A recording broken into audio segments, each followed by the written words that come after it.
Gjesti dhe Egli Tako kanë biseduar gjatë ditës së sotme për marrëdhënien e tyre.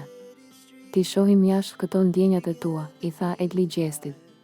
Vallai qyri sa je këtu se jashtë, i u përgjigj Gjesti duke qeshur. Veten tënde do tregosh o budalla. Unë të thash një fjalë dje. Më përpara nuk ta kam thënë. Unë nuk e besoj, por nëse këtë gjë e ke strategji haram nga Zoti kaq, i tha Egli. Nuk është strategji hiç. Më rrihet me ty kam qef. Është një farë seni. Strategji me ty 24 orë? A je budall ti? Çfarë beje je duke bërë? Haram Zoti ta bof, e pyeti Gjesti Eglin.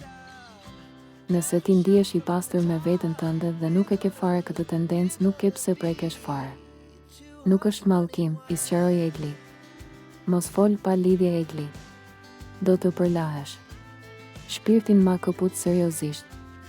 Vallai je shumë e mirë. Unë ty nuk të meritoj. Janë gjëra që shihen. Ti meriton një më të mirë se unë, i tha Gjesti Eglit. Këtë e dim të dy ne, po zemra nuk të pyet, ja ktheu banorja e Big Brother.